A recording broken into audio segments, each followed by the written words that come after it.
حضرت بلال نے اذان نہ دی اور سورج نہ نکلا، کیا اس میں کوئی حقیقت ہے؟ یہ اتنا بڑا جھوٹ ہے کہ مفتی اکمل صاحب نے کیو ٹی وی کے اوپر خود آ کے انکار کر دیا اس جھوٹ کا۔ انہوں نے کہا یہ کہانی ہے،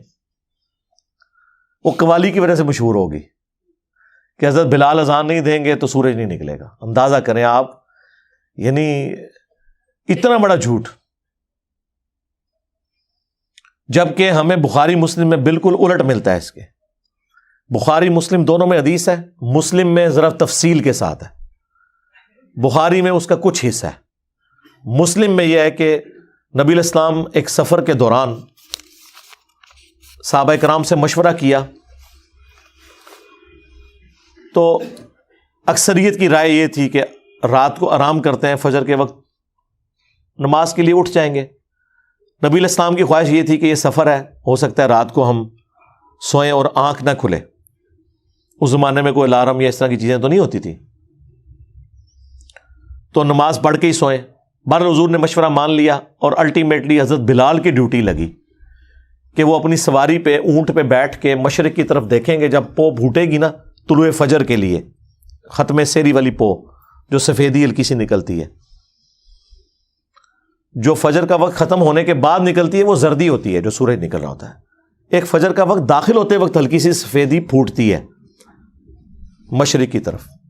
جسے صبح صادق کہتے ہیں، جبکہ وہ بالکل وائٹ اور بلیک ڈورا جو ہے وہ ممتاز ہو جاتا ہے۔ اس سے پہلے جو ہلکی سفیدی ہے اسے صبح کاذب کہتے ہیں، جھوٹی صبح، وہ صبح نہیں ہوتی، پھر وہ صبح صادق آتی ہے جسے ہم طلوع فجر کہتے ہیں یا ختم سحری،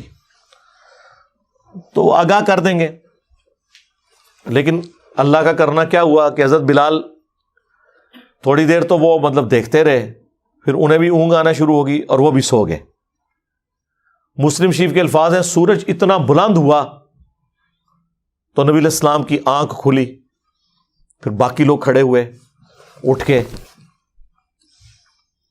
سب سے پہلے تو حضور نے کہا اس جگہ کو چھوڑو، یعنی ظاہر ہے یہ ایک شیطان کا غلبہ ہوا ادھر کہ سب کی نماز فجر کا وقت گزر گیا۔ پھر حضرت بلال سے پوچھا بھائی تیری ڈیوٹی لگائی تھی؟ ان کا یا رسول اللہ جس طرح آپ کو نیند آ گئی مجھے بھی آ گئی۔ کوئی حضور نے یہ نہیں کہا کہ تو نے یہ گستاخی کیوں کی، میرا نام بیچ میں کیوں لیا ہے، کیونکہ یہ نیچرل چیز تھی۔ بعض حضور نے کہا یہاں سے اپنا سامان اٹھاؤ، پھر کسی اور جگہ پڑاؤ کیا۔ حضرت بلال سے کہا کہ اذان دو۔ ویسے آپ ہوتے تو کہتے بلال تے اج ہوں تو کچھ عرصہ تو چھٹی کرنا، تو جڑا کام پایا ہے نا سارا دن نماز خراب کیتی ہے، نہیں، حضرت بلال سے اذان دلوائی۔ اور پھر آپ نے، سورج اتنا بلند تھا، آپ نے فجر کی نماز جماعت سے پڑھائی۔ اور پھر آپ نے فرمایا کہ اگر کوئی شخص سویا رہ جائے یا بھول جائے تو جیسے ہی اس کی آنکھ کھلے اس کے لیے نماز کا وقت وہی ہے۔ اور پھر آپ نے قرآن کی آیت تلاوت کی، وَأَقِمِ الصَّلَاةَ لِذِكْرِي، اور میری یاد کے لیے نماز کو قائم رکھنا۔ یہ جو آخری حصہ ہے نا کہ کوئی بھول جائے یا سویا رہ جائے، جب یاد آ جائے نماز پڑھ لے، اور پھر حضور کا وہ آیت تلاوت کرنا، یہ حصہ بخاری میں بھی ہے، لیکن مسلم میں پورا واقعہ لکھا ہوا ہے۔ اس واقعے سے کتنے مدنی پھول ملتے ہیں۔ ایک تو علم الغیب والا عقیدہ آپ کا کلیئر ہو گیا کہ نبی علیہ السلام بھی سوئے رہ گئے، آپ کو نہیں پتا چلا، ورنہ آپ نے جان بوجھ کے تو نماز نہیں قضا کرنی تھی۔ حاضر و ناظر والا بھی عقیدہ، استعانت والا عقیدہ، آپ کے سارے وہ عقیدے جو آپ نے خود سے بنائے ہوئے ہیں۔ حالانکہ نبی کے بارے میں تو یہ ہے، بخاری مسلم میں آیا کہ نبی علیہ السلام نے فرمایا کہ ہم انبیاء کی صرف آنکھیں سوتی ہیں، دل جاگتا رہتا ہے، اس لیے نبیوں کا وضو نہیں ٹوٹتا سونے سے۔ جو حضرت عائشہ کہتی ہیں اسی حدیث میں کہ حضور کے خراٹوں کی آواز میں نے سنی۔ نبی علیہ السلام بہت اونچے نہیں لیکن تھوڑے بہت تو خراٹے لیتے تھے جو سوتے وقت آواز آتی ہے، اور آپ اسی طرح نماز آپ نے پڑھا دی۔ آپ نے فرمایا ہم انبیاء کا دل نہیں سوتا، صرف آنکھیں سوتی ہیں، لہذا انبیاء کا وضو سونے سے بھی نہیں ٹوٹتا سوائے ان چیزوں کے جن چیزوں سے ٹوٹتا ہے۔ تو چونکہ وہ غافل نہیں ہوئے ہوتے، لیکن یہاں پر نبی علیہ السلام کو پتہ ہی نہیں چلا کہ سورج نکلا ہے، تو یہ مسئلہ بھی کلیئر ہو گیا۔ اور یہ مسئلہ بھی کلیئر ہو گیا کہ حضرت بلال حبشی رضی اللہ تعالیٰ عنہ، جن کے بارے میں آپ نے قوالی میں سنا تھا کہ وہ اذان نہ دیں تو سورج نہیں نکلتا، وہ تو سوئے رہ گئے، اور سورج نکلا کیا؟ باہر نکلایا۔ جس دن بلال کی عزت سٹیک پہ لگی ہوئی تھی اس دن تو سورج نکل آیا۔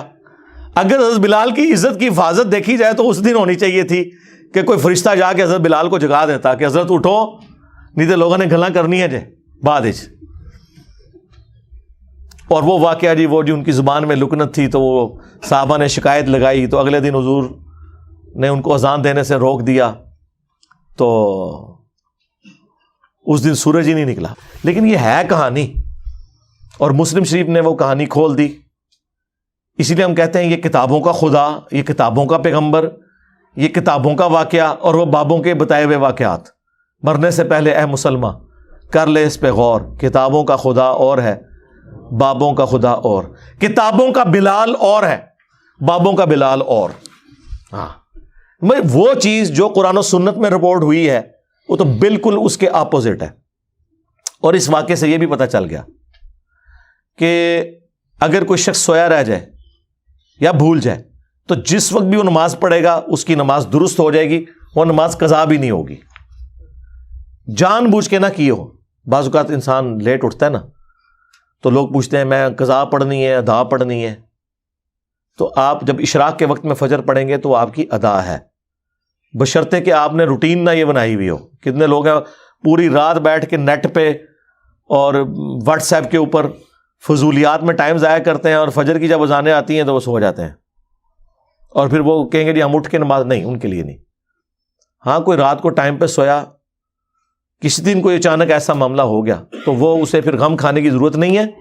وہ نماز ادا کرے، اس کی نماز ادا ہے۔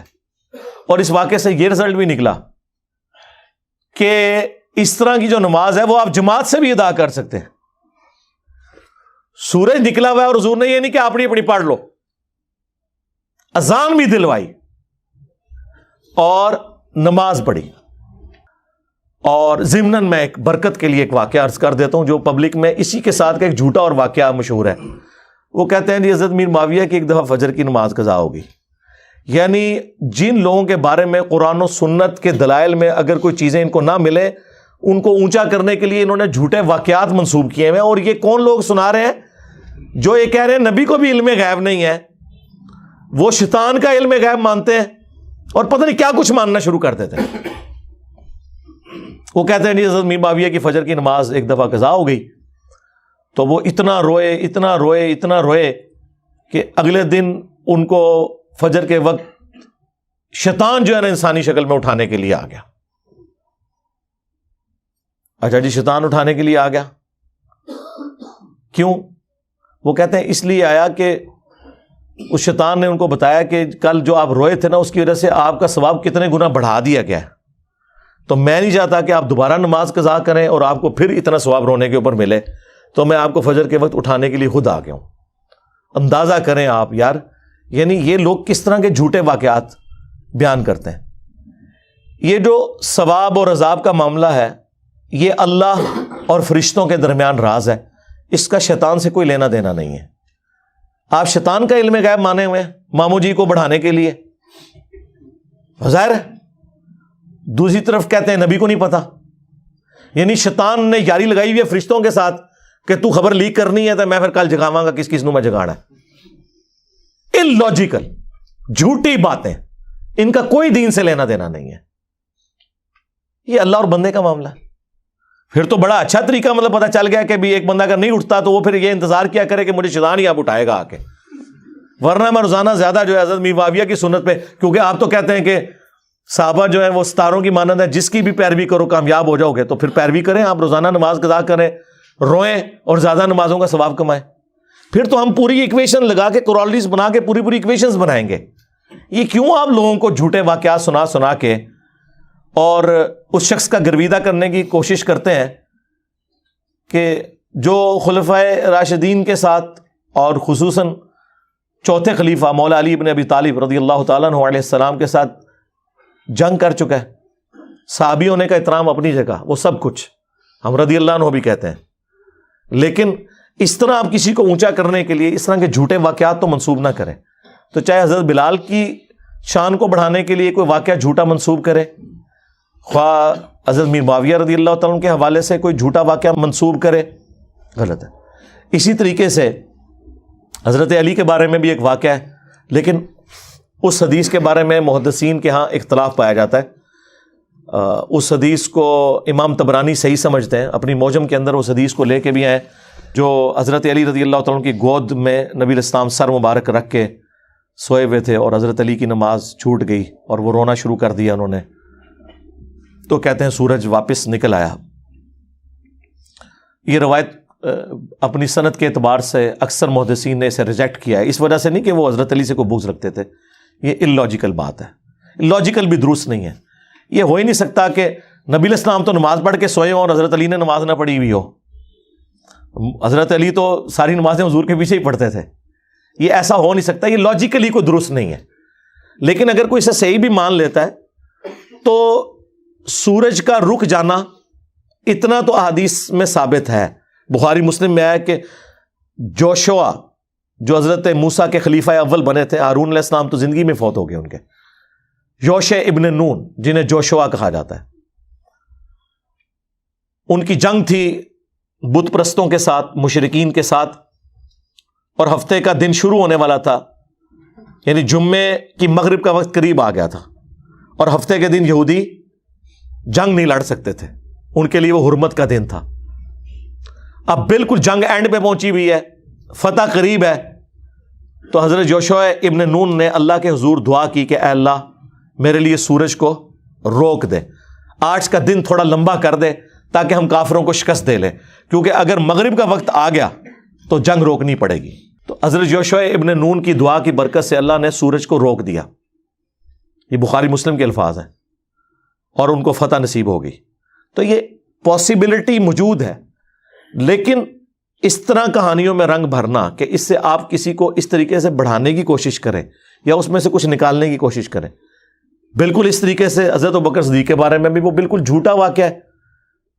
کہ غار ثور کے اندر وہ سانپ کاٹ گیا تھا، انہوں نے ایک ایڑی رکھ دی تھی وہ ایک سوراخ کی وجہ کا، اور وہ سانپ جو ہے وہ کتنے سالوں سے حضور کی صحابیت کا شرف حاصل کرنے کے لیے انتظار کر رہا تھا اور وہ ڈس لیا۔ سب جعلی واقعات ہیں، خود محدثین نے لکھا ہے، مشکات میں بھی باقاعدہ حضرت عمر کے بارے میں بھی لکھا ہوا ہے کہ وہ کہتے تھے مجھے ابوبکر کی اس ایک رات کی نیکی مل جائے، پوری زندگی کی نیکیاں میں دے دوں گا۔ یہ جھوٹی روایت ہے، سچی روایت مسلم شریف میں ہے، اور حضرت ابو ہریرہ روایت کر رہے ہیں کہ حضرت عمر کہا کرتے تھے کہ جب حضور نے فرمایا میں کل اس شخص کے ہاتھ میں جھنڈا دوں گا جو اللہ اور اس کے رسول سے محبت کرتا ہے، اللہ اور اس کا رسول اس سے محبت کرتے ہیں، تو میری یہ پہلی دفعہ خواہش ہوئی کہ وہ جھنڈا مجھے ملے جو علی کو مل گیا۔ یہ حدیث مسلم شریف میں ہے، یہ اہل سنت کے ہاں کسی کو پتہ ہی نہیں تھی، میرے سے پہلے نہ کبھی کسی نے بیان کی، نہ کسی نے کہیں پمفلٹ میں لکھ کے امت کو بتائی، اور وہ جھوٹی حدیث حضرت ابوبکر والی بیان کرتے رہے۔ حضرت ابوبکر، عمر، عثمان، علی رضی اللہ عنہم اجمعین وعلیہم السلام اجمعین، خلفائے راشدین کے مرتبے کو بتانے کے لیے، ان کی فضیلت کو بتانے کے لیے جھوٹی روایتوں کا سہارا نہ لیا جائے، سچی روایتیں بہت ہیں۔ یہ بہت خطرناک معاملہ ہے، بعض اوقات رسول اللہ کی طرف کوئی چیز منسوب ہو جاتی ہے۔ بخاری مسلم میں حدیث ہے اور اس کے راوی خود مولا علی ہیں، یہ مسلم کی پہلی حدیث ہے، بخاری میں بھی ہے، جس نے میری طرف کو جھوٹی بات منسوب کی جو میں نے نہیں فرمائی تو وہ شخص اپنا مقام جہنم میں دیکھ لے، بولے اعوذ باللہ تعالی۔ بلکہ بخاری اور مسلم دونوں میں حدیث ہے کہ مولا علی علیہ السلام جب جنگ نہروان کے لیے جا رہے تھے خوارج کے خلاف، تو اپنے ساتھیوں کا مورائل بلند کرنے کے لیے، کیونکہ وہ ساتھی تھے جو آپ کے جنگ صفین کے موقع پر آپ سے ٹوٹ کے الگ ہوئے تحکیم کے ایشو پہ، تو باقی ساتھیوں کے دل میں تھا کہ یہ اتنی لمبی نمازیں پڑھتے ہیں اور یہ سب کچھ، تو حضرت علی نے حدیث بیان کی بخاری مسلم دونوں میں کہ میں آسمان سے زمین پہ گر پڑوں یہ تو مجھے گوارا ہے، لیکن یہ بات گوارا نہیں کہ میں رسول اللہ کے بارے میں کوئی ایسی بات کروں جو میں نے خود نہ سنی ہو۔ یعنی حضور پہ حدیث باندھنا یہ اتنا بڑا جرم ہے کہ کوئی شخص آسمان سے زمین پہ گرے، اس کے ٹکڑے ٹکڑے ہو جائیں، وہ عذاب کم ہے، اور رسول اللہ پہ جھوٹ باندھنے کا عذاب بڑا ہے۔ تو پھر حضرت علی نے یہ جملہ بولنے کے بعد خوارج کے خلاف قتال کرنے کے بارے میں حدیث بیان کی کہ اس امت کے بہترین لوگ ہیں جو خوارج کو قتل کریں گے، اور میں نے خود حضور سے سنا تھا۔ اور مسلم میں تو الفاظ ہیں کہ میں اب اگر ساری باتیں بتاؤں تو شاید تم میں سے بعض لوگ اس فضیلت کو اتنا بڑا سمجھیں کہ وہ سمجھیں آج کے بعد ہمیں کسی نیک کام کی ضرورت ہی نہیں ہے، جتنا بڑا کام خوارج کے خلاف قتال کرنا ہے۔ اور بخاری مسلم کے الفاظ ہیں، ابو سعید خدری کہتے ہیں کہ نہروان کے موقع پر ان خارجیوں کے خلاف ہم نے قتال کیا جن کا وہ بڑا تھا ذوالخویسرہ التمیمی نجدی، وہ جو بخاری مسلم میں ہے کہ وہ گھنی داڑھی تھی، اس کی آدھی پنڈلی تک تہمت تھی، آنکھیں دسی ہوئی تھیں، جو اعلیٰ حضرت کہتے ہیں کہ وہابی کھڑا ہوا، اس نے کہا یا رسول اللہ انصاف کریں، وہ نجدی تھا نا، تو وہ وہابیوں کو نجدی کہتے ہیں نا، تو اس میں نبی اسلام نے فرمایا کہ اس کی نسلوں میں بھی ایسے لوگ پیدا ہوں گے، اور اے علی تم رشک کرو گے ان کی نمازوں کے اوپر، اتنی لمبی نمازیں پڑھیں گے لیکن دین سے ایسے نکل جائیں گے جیسا کہ تیر اپنے شکار میں سے نکل جاتا ہے اور اس پہ کوئی اثر باقی نہیں رہتا، یعنی آر پار جب شکار سے ہو تو خون کا اثر بھی نہیں اس پہ ہوتا، یہ حالت ہوگی، اور میں اپنے زمانے میں پاؤں تو قوم عاد کی طرح انہیں تباہ و برباد کر دوں۔ اور ابو سعید خدری کہتے ہیں اللہ کی قسم یہ وہ لوگ تھے جن کے خلاف ہم نے علی بن ابی طالب کے ساتھ مل کر نہروان میں قتال کیا، یہ بخاری مسلم دونوں میں الفاظ ہیں۔ یہ جنگ جمل صفین نہروان سے متعلق ساری احادیث میرے کربلا والے ریسرچ پیپر کے اندر موجود ہیں۔ تو بات وہ شروع ہوئی تھی حضرت بلال کی اذان سے، جھوٹے واقعات سے، یہ سارے جذباتی واقعات ہیں۔ اس طرح حضرت بلال کی طرف یہ بھی ایک جھوٹا واقعہ منسوب ہے تاریخ کی کتابوں میں کہ جی وہ مدینہ چھوڑ گئے تھے کہ میں اب اذان دوں گا، تو